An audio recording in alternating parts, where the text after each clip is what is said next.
All right, let's get right into today's explainer. We're going to dive into some really fascinating views of the world from the perspective of Tom Squilius. He takes this incredibly clinical look at modern wage slavery, and more importantly, he lays out a blueprint for escaping it through digital autonomy. If you are tired of that endless 9 to 5 survival loop and looking for a real structural shift, you are absolutely in the right place. Okay, let's dive into this roadmap. We're going to cover the curriculum of compliance. Work is a biometric stressor, decoupling time from income, the one-man company architecture, and finally, the $1 challenge. Section 1, the curriculum of compliance. And this brilliantly illustrates exactly how our modern 9 to 5 reality was constructed. It didn't just happen by accident, it is deeply rooted in our childhood conditioning. Think about it. At age 5, it starts with physical containment, staying inside literal fences, walking in straight lines. By age 10, obedience is completely systemized with homework and gold stars. Fast forward to 20, and we're taking on massive debt for degrees just to prove we're employable. And by 30, well, that exact same childhood grading system has just been rebranded as performance reviews. We were systematically categorized by our compliance from day one, rather than our critical thinking. The crazy part is, most of us internalized these fences so deeply we don't even see them anymore. Tom Squilius hits the nail on the head here. By the time you're old enough to question it, the training is already complete. We mistake this lifelong conditioning for maturity and responsibility. If seeking approval from a manager feels like a literal survival instinct, well, the schooling system did exactly what it was designed to do. Moving on to Section 2, work as a biometric stressor. Now that we understand the psychological setup, we have to look at the very real physical reality of this compliance. You know this feeling, right? That pervasive sense of dread that creeps in around 3 p.m. on a Sunday afternoon. Squilius calls this the Sunday funeral. Corporate exhaustion is so often framed as this personal weakness, but actually, it's your nervous system actively reacting to the suppression of your true identity. You're gearing up to perform a corporate character all week, and your body is literally sounding the alarm.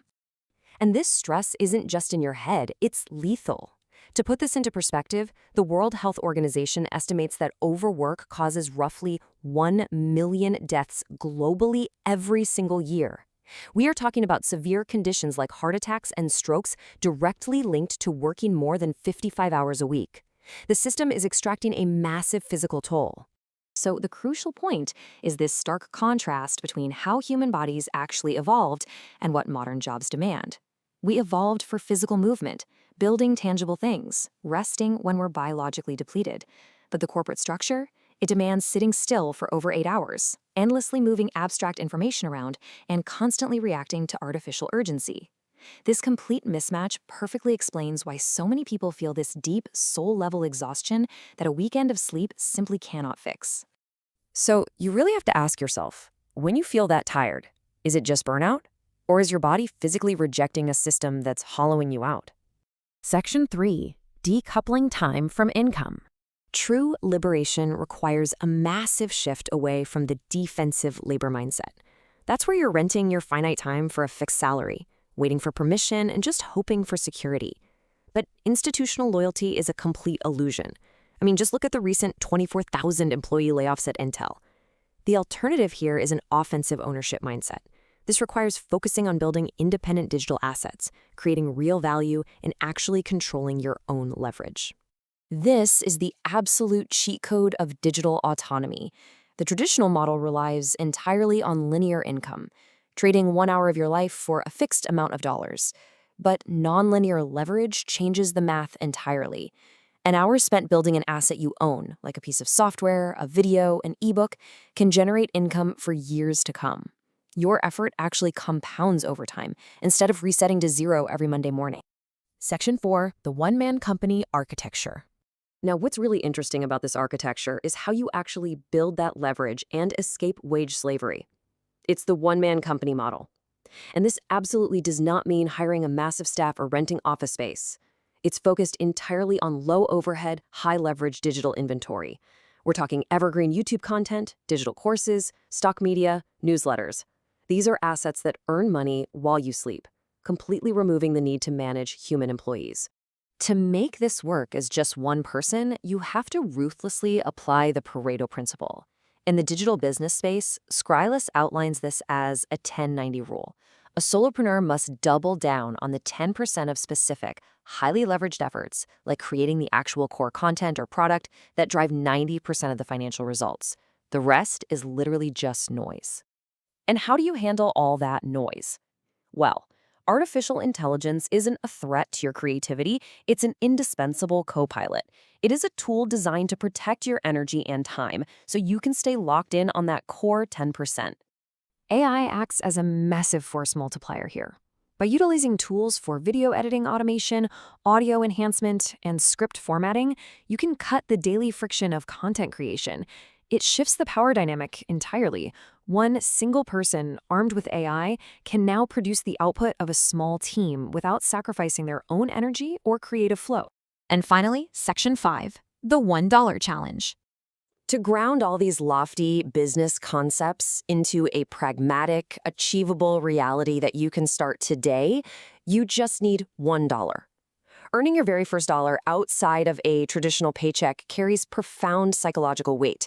It shatters that childhood conditioning we talked about. It is tangible, undeniable proof of concept that survival without a boss, relying purely on the value you independently created, is completely possible.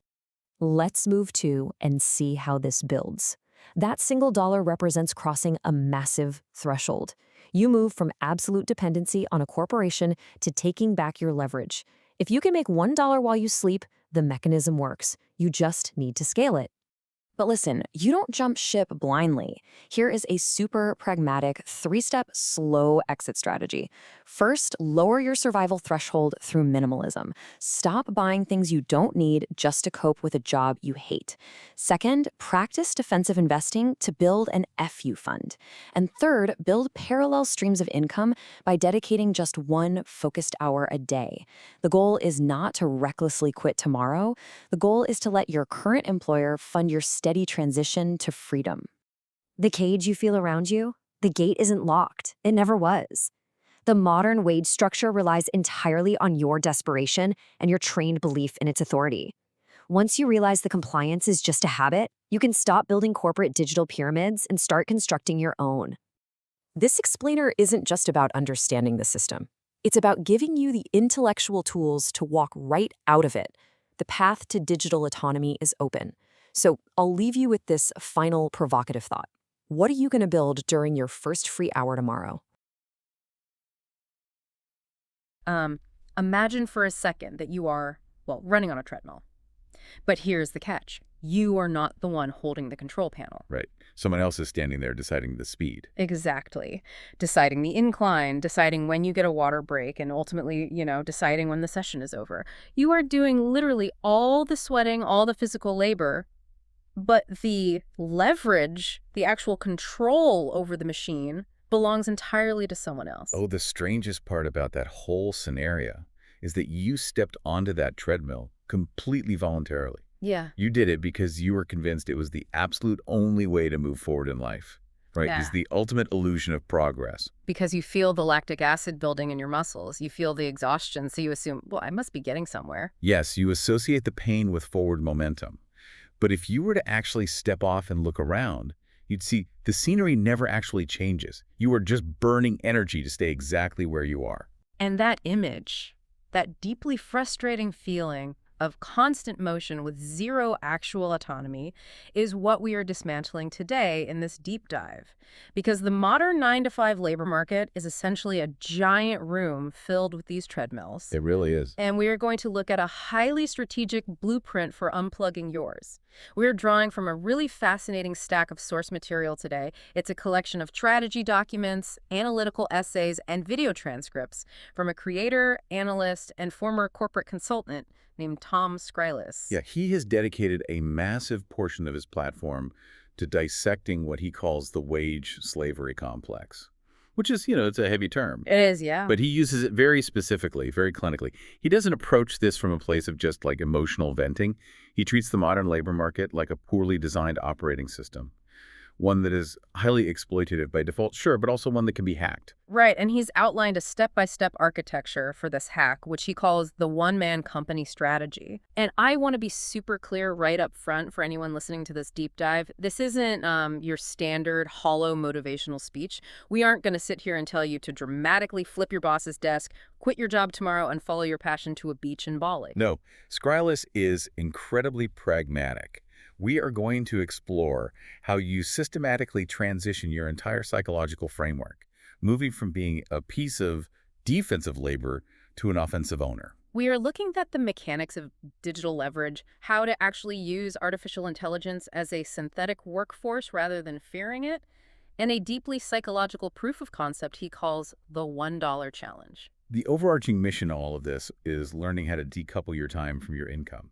But, before you can engineer a way out, you really have to understand the architecture of the trap itself. You have to understand why you and millions of other highly educated, highly capable people feel so incredibly stuck. Right. And Skrylus doesn't hold back in his analysis here at all.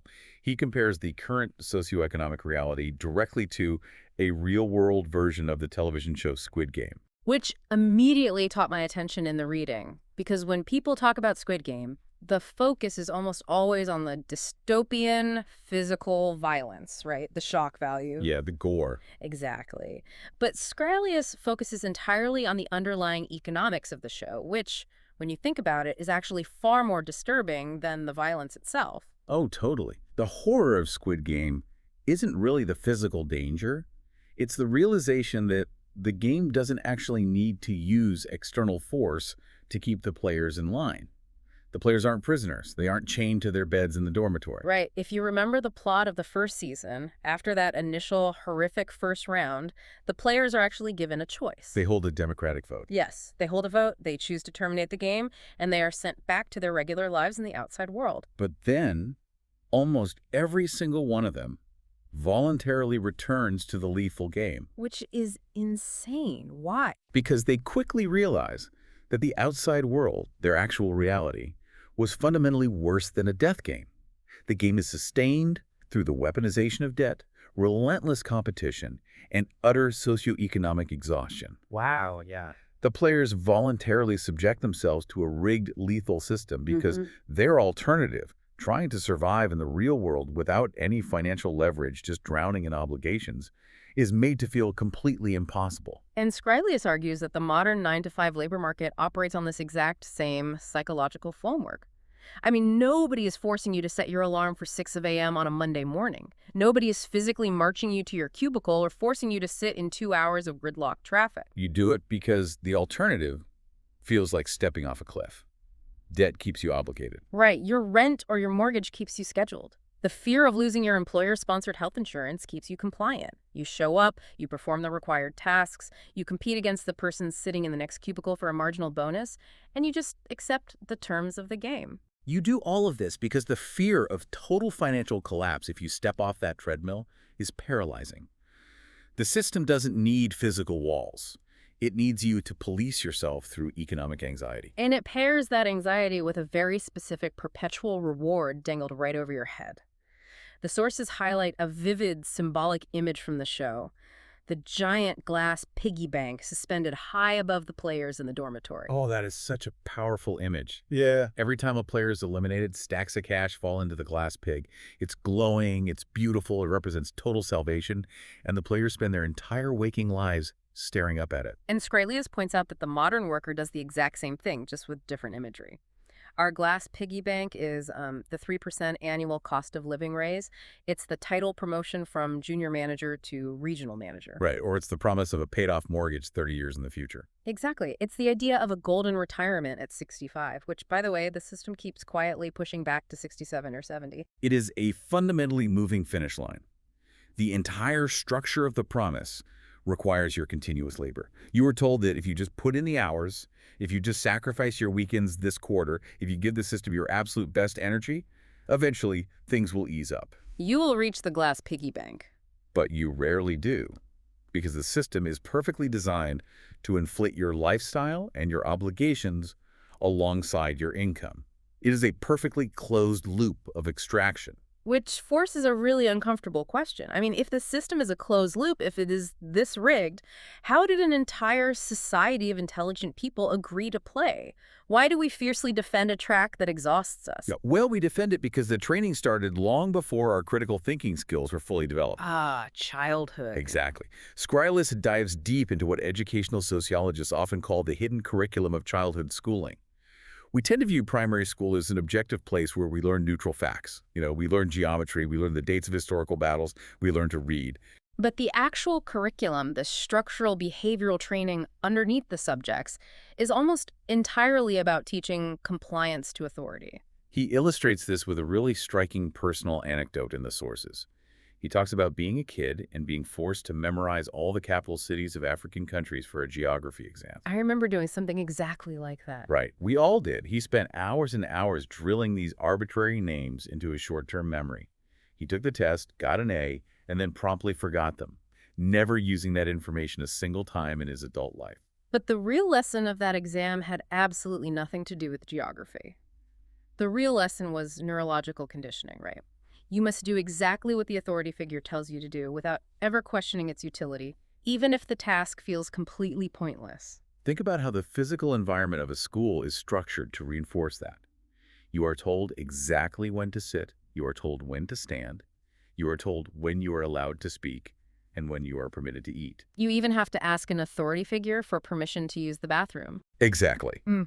And perhaps the most damaging aspect of all, you are graded entirely as an isolated individual.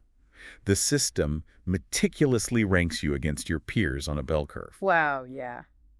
Skrylus points out that you are rewarded with a gold star for outperforming the kid sitting next to you. You are given an award for compliance and output, but you are never given a gold star for stopping your own work to help a struggling classmate understand the material. It actually maps perfectly back to Squid Game, specifically the marble game episode. I don't know if you remember that one. Oh, that was brutal. Yeah.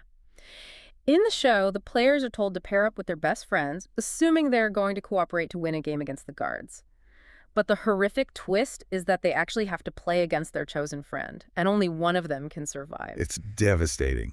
Skrylus argues we are taught to play that marble game every single day in school. He shares a story about taking a math test as a kid. He knew the material perfectly when studying at home, but the sheer pressure of sitting in a room full of 30 other kids, all racing to finish first, all competing for the limited resource of the teacher's approval, caused him to completely blank out. It wasn't the mathematics that broke his focus. It was the manufactured scarcity. The environment is artificially designed to manufacture that desperation. Right. Because when he was taken into a quiet, separate room to take that exact same test alone, removed from the pressure of outperforming his peers, he aced it.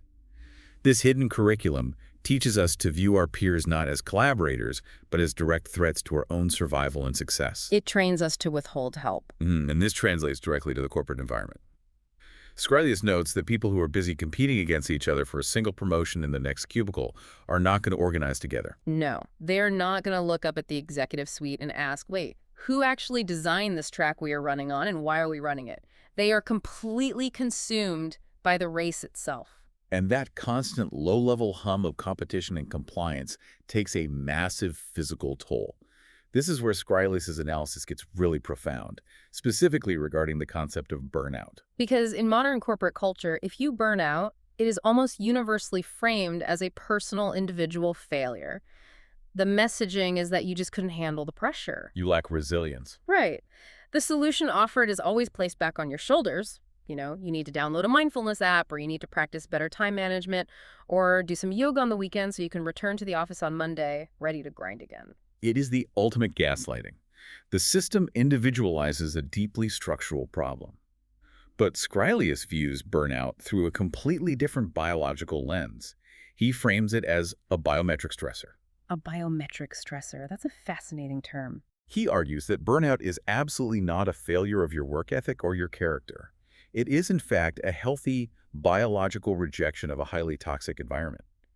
Your nervous system is literally rebelling against the daily, relentless requirement to suppress your true identity. The performance of the corporate character. Exactly that.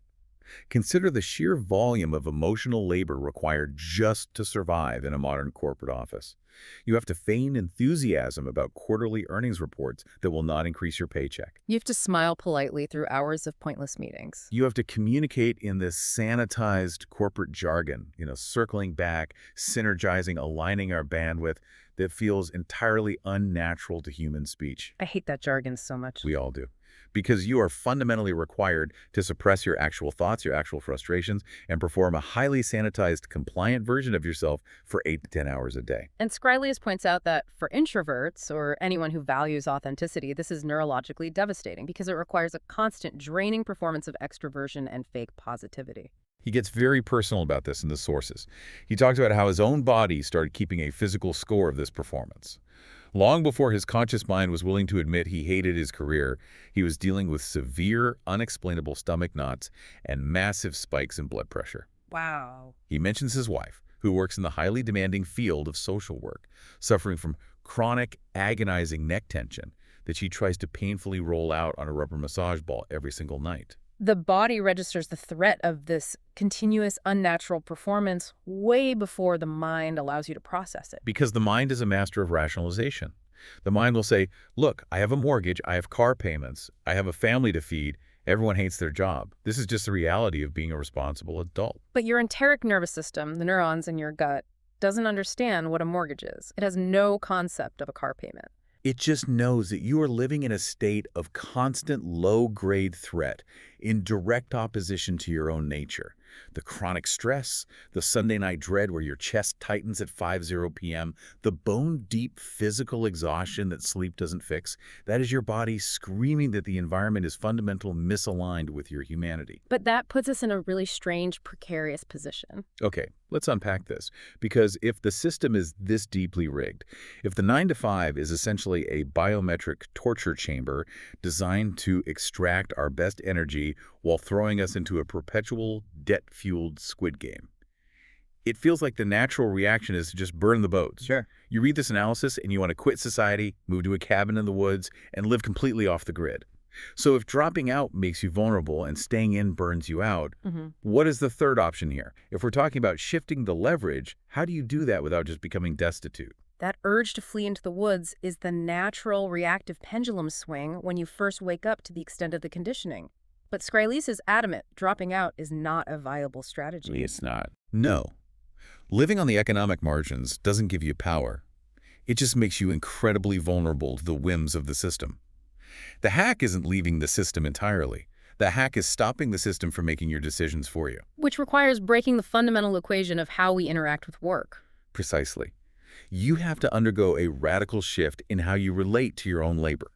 You must transition from a defensive labor mindset, where you are constantly protecting your paycheck and reacting to your boss's demands, to an offensive ownership mindset. The goal isn't to run away. The goal is to build leverage right where you are. Right. And to build that leverage, you have to understand the core mechanical flaw of a traditional job. This brings us to the foundational concept of the entire strategy. The cheat code, if you will. If you are going to beat the game, you have to decouple your time from your income. This is the critical pivot of the one-man model.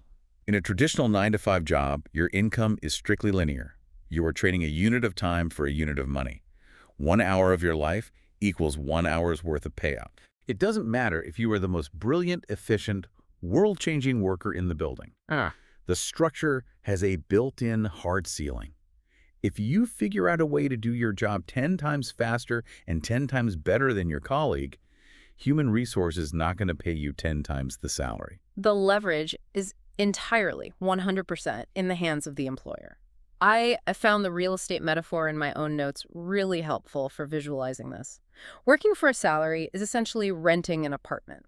You are renting access to money from an employer who acts as your landlord. That's a great way to look at it. You might have a really nice apartment, a corner office, great health benefits, a decent salary.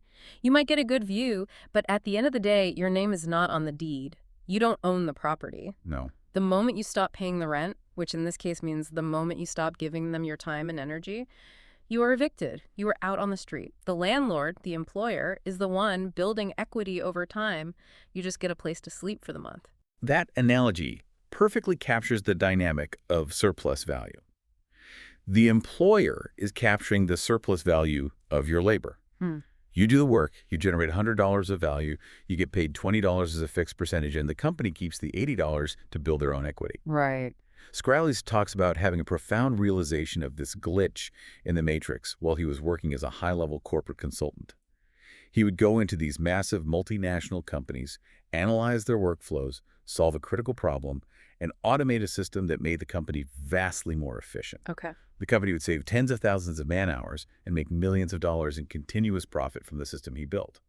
But Squirrellis, he just got his flat, one-time consulting fee.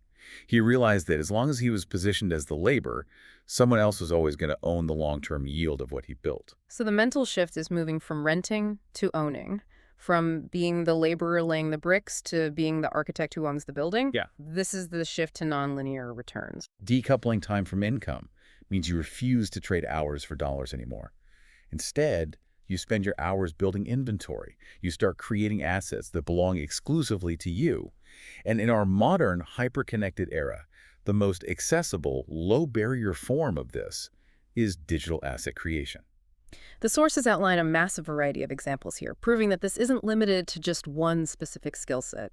We're talking about creating YouTube content, writing and self-publishing ebooks, developing structured online educational courses, creating stock video footage or music libraries on licensing platforms like Blackbox, designing digital templates, or even building simple software tools. The defining characteristic of a digital asset, the reason it is the cheat code, is that its return on investment is fundamentally nonlinear. If you spend 1 hour consulting a client one-on-one, you get paid for that 1 hour the transaction concludes, and you have to find another client to make more money. Exactly. But if you spend that exact same hour writing a highly researched script for a YouTube video or recording a comprehensive module for a digital course, that asset can be deployed infinitely. It effectively clones your labor. It clones your labor without cloning your effort. Because the internet provides infinite distribution at virtually zero marginal cost, you can sell that 1 hour of work to 10 people, 100 people, or 1,000,000 people. You put the intensive effort in once, up front, and the asset works for you continuously. Your effective hourly rate, the amount of money you make divided by the single hour you spent making it, it scales exponentially over time. This is the exact type of leverage that the working class has historically never had access to. 100 years ago, you needed to own a physical factory, raw materials, or a fleet of delivery trucks to have this kind of leverage. Today, you just need to own digital real estate. There is a really fascinating historical example in the sources used to drive this home, looking at Steve Jobs. And digesting this example really forces you to unlearn everything that the hidden curriculum of school taught you. How so? Because in school, you are taught that doing the physical work yourself is a matter of personal integrity. You don't ask for help, you don't copy, you show your own work on the paper. You are rigorously trained to be the laborer. Which is why the system loves hard workers. Hard workers who pride themselves on doing everything manually are incredibly easy to exploit. But look at Steve Jobs. Steve Jobs did not sit alone in a dimly lit garage soldering the microscopic microchips for the first iPhone prototype. No, of course not. He didn't write every line of the iOS code. He wasn't the laborer. He gathered the resources. He structured the overarching process. He cast the vision. And most importantly, he owned the outcome. The goal of the one-man model is not to be the hardest worker in the room sweating over the treadmill. The goal is to own the treadmill. Which sounds amazing in theory. We want to stop renting and start owning. We want to build a house instead of paying a landlord. But we immediately run into a massive logistical brick wall here. How does a single person, an individual who is likely already deeply exhausted from giving their best hours to their 9-to-5 job, build a digital house by themselves? If Steve Jobs had thousands of engineers, how do you scale your own output without burning out entirely, or without taking out a massive, risky bank loan to hire a bunch of staff? This is where Squirrellis' methodology diverges sharply from the standard Silicon Valley advice. He specifically and aggressively advocates against the traditional startup route. Wait, really? Yeah, he isn't telling you to draft a 50-page business plan, go out and pitch venture capitalists, secure funding, and hire 10 employees.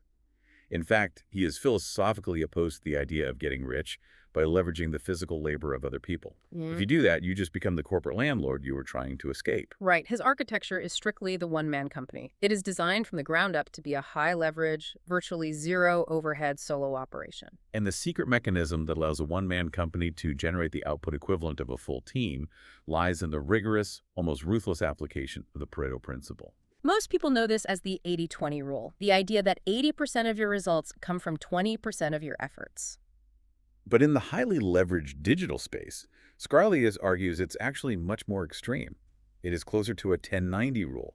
10% of your very specific, highly focused efforts are going to drive 90% of your actual measurable results. He gives a really practical, grounding example of this from his own journey. He decided he wanted to push his YouTube channel to hit 100,000 subscribers, so he knew he needed to double his upload schedule. He wanted to go from posting 1 video a week to 2 videos a week. But, and this is the crucial constraint, he did not have the capacity to work twice as many hours. He physically couldn't.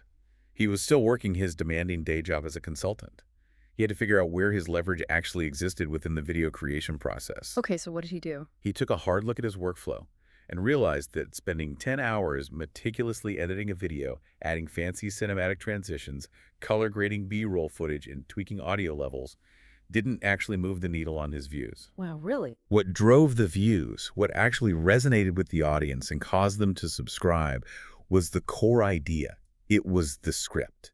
It was the writing, the depth of the analysis, the authenticity of the message. So instead of trying to be a master editor, a master colorist, and a master writer, he doubled down exclusively on the 10% that mattered, the writing. He streamlined, minimized, or entirely outsourced the other 90%. He found the lever that moved the heaviest stone. What's fascinating here is that applying this 10-90 rule requires a fundamental shift in your own identity. You have to stop treating yourself merely as the laborer who blindly executes a checklist of tasks and start treating yourself as the executive of your own life. Because an executive's job isn't to be busy doing everything. An executive's job is to identify which 10 minutes of the week actually generate real value and to relentlessly, obsessively focus on those 10 minutes. Exactly. But wait, here's where it gets really interesting, because I have to challenge this concept a bit. It sounds a little too clean. If you are only focusing on the 10% that moves the needle, the script writing, the core product design, the conceptualization, who is doing the other 90% of the heavy lifting? Because a video still physically needs to be edited before it can be uploaded. Right. A digital course still needs to be formatted and hosted. Taxes still need to be calculated and filed.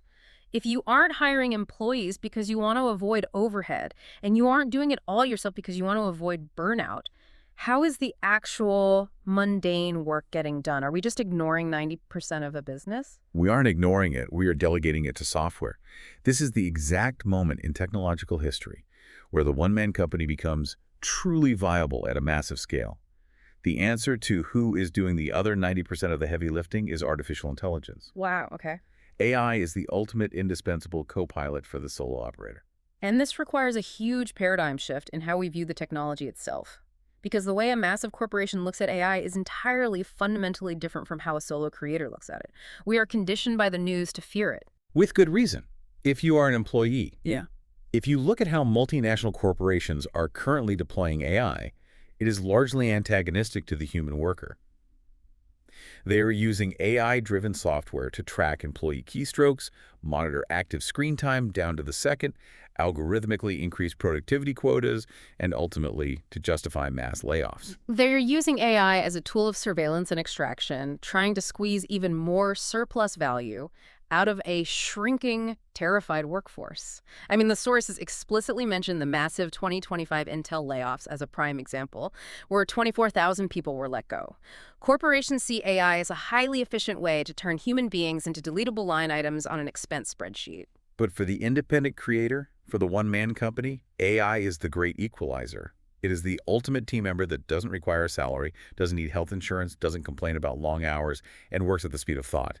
AI eliminates the massive friction that traditionally made starting a business so incredibly risky and expensive. Let's ground this in the specific tools Skrylus mentions, because when you hear the actual workflow, it becomes so much more concrete than just saying, use AI. Sure, let's break it down.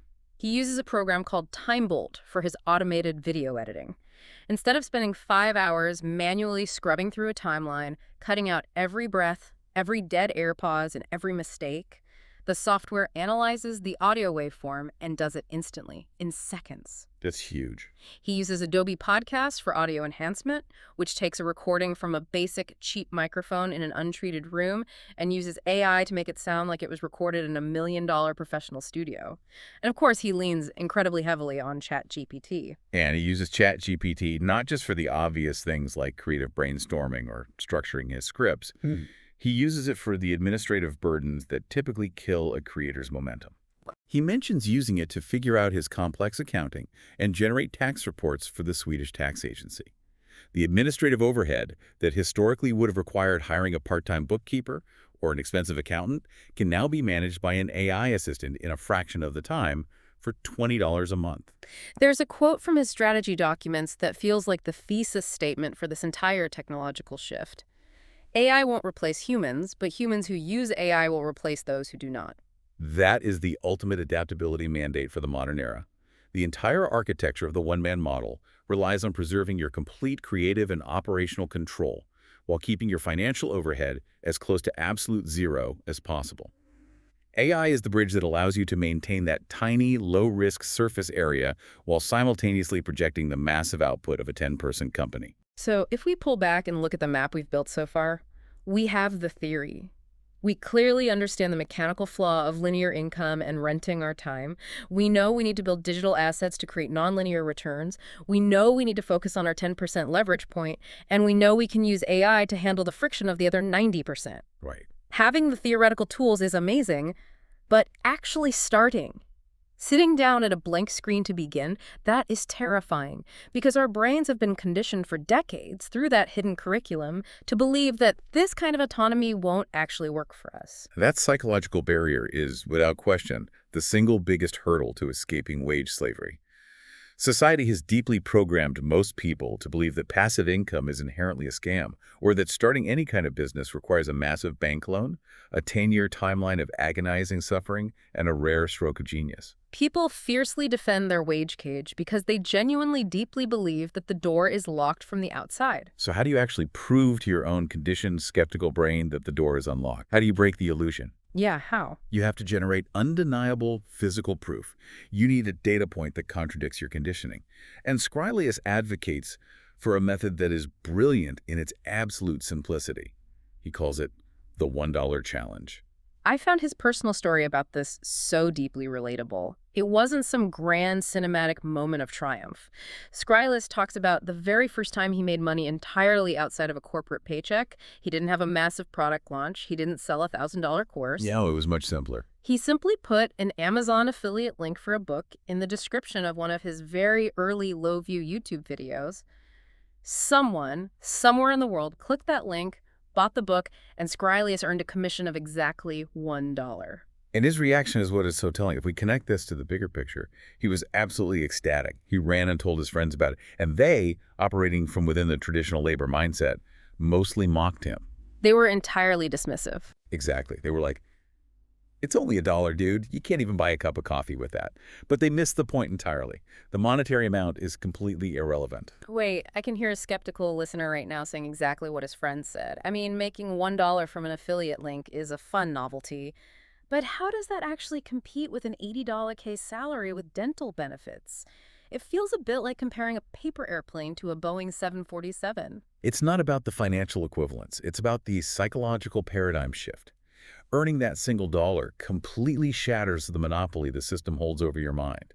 It proves, with empirical data, that the mechanism of independent value creation is real. It proves that you have the inherent capacity to generate value in the world and be compensated for it without needing a boss's permission, without passing an interview, and without clocking in. The underlying logic is bulletproof. If you can create a digital asset that earns one single dollar while you are sleeping, the mechanism works. And if the mechanism works, you can scale that mechanism to earn $10, $100, or $10,000. Ah, I see. It rewires your brain. It proves that you're not just a rented resource waiting for a manager to assign you a task. You are an active creator of value. Exactly. And this psychological shift ties directly into how the one-man model forces you to redefine the concept of failure. Think about failure in the corporate world. It is disastrous. It means a bad performance review, it means getting passed over for a promotion, or it means getting fired and losing your livelihood. The corporate system actively punishes experimentation and risk. But in the digital asset space, failure isn't a reflection of your worth. It is literally just data. Skrylus compares it to dying in a video game, which is a perfect analogy. When you are playing a difficult video game like Elden Ring or Mario, and your character dies by falling into a pit, you don't turn off the console and question your fundamental self-worth as a human being. Right, you don't spiral into an existential crisis. You just learned where the trap was. You learned the layout of the level. You respawn immediately, you use that new data to adjust your timing, and you try the jump again. Skrylus talks openly about launching a digital course that completely, utterly flopped initially. Nobody bought it. 0 fails. In a corporate setting, a failed launch is a crisis that gets people fired. But for him, as a solo operator, it was his feedback. He didn't quit. He took the data, he tweaked the sales copy, he changed the pricing structure, he adjusted the market positioning, and eventually it started to convert and work. Failure is just the necessary friction of learning the terrain. I want to connect this directly to the listener right now, wherever you are listening to this. Think about your own life. Think about your own obscure hobbies or passions. What is something you obsess over? Yeah, what is a topic you would happily spend 3 hours researching on a Saturday afternoon for absolutely free? Now, imagine creating a very simple digital guide, a short video, or a Notion template around that specific hobby, putting it online, and waking up on a Tuesday morning to find that a complete stranger halfway across the world bought it for $1. How would experiencing that fundamentally change your relationship with your Monday morning alarm clock? It alters your entire posture toward your employer. Even if that $1 doesn't pay your rent that month, it introduces the undeniable concept of possibility into your life. And possibility is the direct antidote to the desperation that fuels wage slavery. Okay, so let's say you have the psychological proof of concept. Mhm. You completed the $1 challenge. You see the matrix for what it is.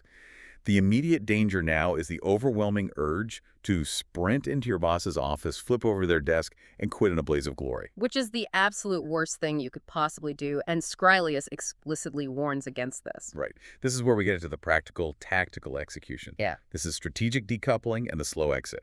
This is the action plan, and it is beautifully calculated. It is a clinical, unromantic strategy. Escaping the 9-to-5 is not a reckless burn-the-boats maneuver. If you quit your job with no financial runway and no established assets, you are not gaining freedom. You are simply trading the chronic anxiety of having a bad boss for the acute panic of potential starvation and homelessness. Skrylus advocates for a highly structured, 3-step transition process. And the foundational premise of this entire transition is a very productive, very intentional form of quiet quitting. Which has become a buzzword, but he defines it practically. You do the job you were legally contracted to do. You hit your baseline deliverables.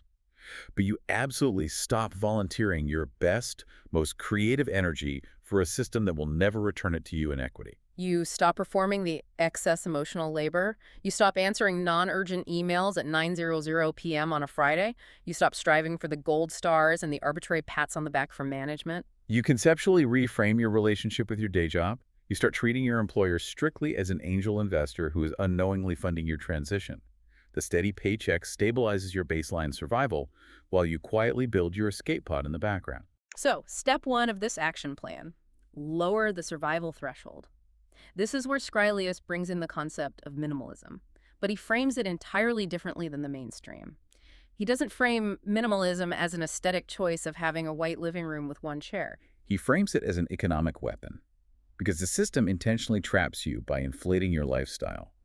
It aggressively programs you through advertising to accept the iPhone cycle of upgrading every year, to desire the luxury car, the designer clothes, the massive mortgage for a house with empty rooms. These aren't just consumer goods, they are invisible chains. The more debt you take on, the higher your monthly survival threshold becomes. And the higher your survival threshold, the more desperate you are to keep your job no matter how toxic it is. The more money you need to simply exist for 30 days, the more leverage your employer holds over your life. Step 1 is about intentional defensive spending. You have to ruthlessly cut the fat from your life.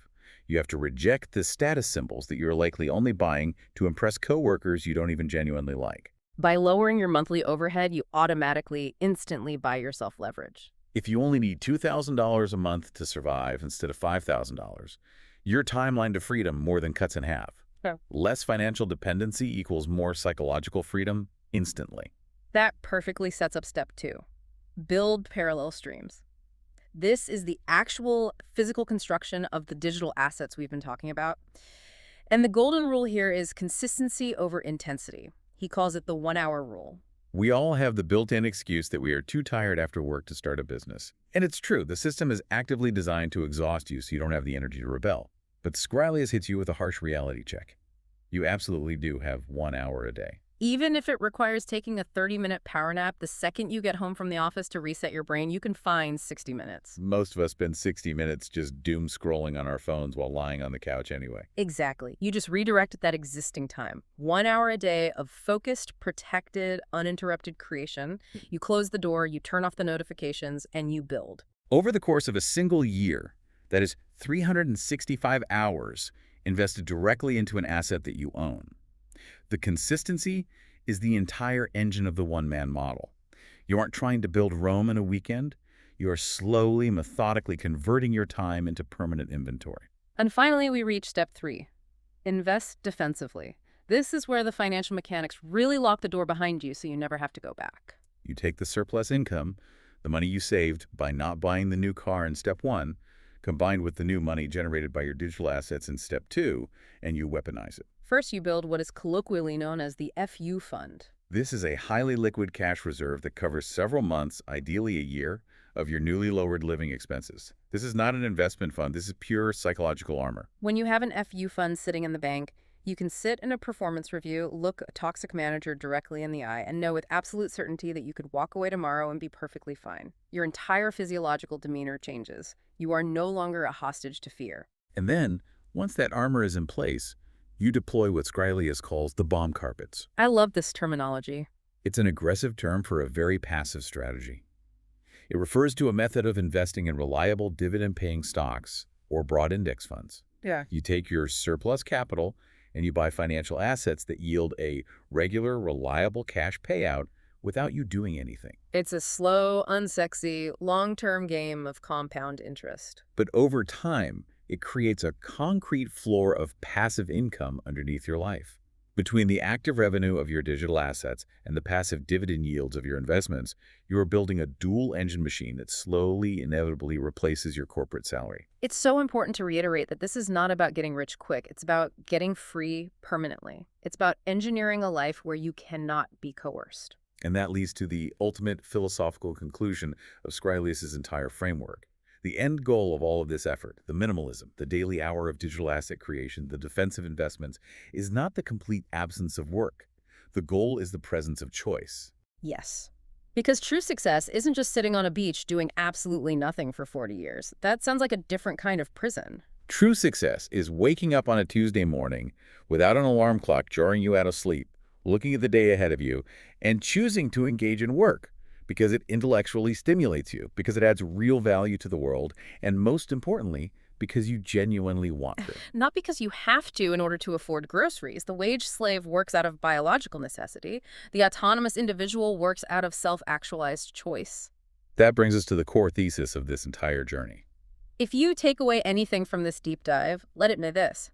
Stop building digital pyramids for other people. Stop giving the best hours of your cognitive peak to a system that will replace you in a week if you drop dead. The current labor system is not a natural law of physics. It is a constructed game that relies entirely on your desperation and your conditioned belief in its authority. But the cage isn't locked. The moment you take 1 single hour a day to build an asset that belongs to you, you begin shifting the leverage back into your own hands. You transition from being a rented resource to being the architect of your own output. So what does this all mean for you listening to this right now? Look closely at your own life. Look at your skills, your specific knowledge, the things you can talk about effortlessly for hours. What tiny digital asset could you start mapping out tonight for just 15 minutes? It doesn't have to be perfect. It doesn't have to make $1 million. It just has to be yours. Prove to yourself through action that the 9-to-5 treadmill isn't the only machine in the room. And as you begin that process, as you take that first step toward decoupling your time from your income, I want to leave you with one final, broader question to consider. We have spent this entire deep dive focusing on individual escape. The one-man company is a brilliant, highly effective strategy for personal individual liberation. But let's extrapolate this. Let's play this out to its logical macroeconomic extreme. What happens if this strategy becomes universally adopted? If millions of capable, educated, highly skilled people successfully decouple their time from their income, if they retreat into digital autonomy and completely stop volunteering for the corporate machine, who is left to run the physical infrastructure of society? Does the ultimate widespread success of the one-man model eventually force a total collapse of the traditional labor market as we know it? Or does it trigger a complete utopian restructuring of how physical, essential labor is valued and rewarded in the future? It's an incredible thought. Are we just finding a clever way to individually escape the matrix? Or by escaping it, are we quietly unplugging the machine for everyone? It is definitely something to chew on while you map out your first digital asset tonight. Thank you so much for joining us on this deep dive.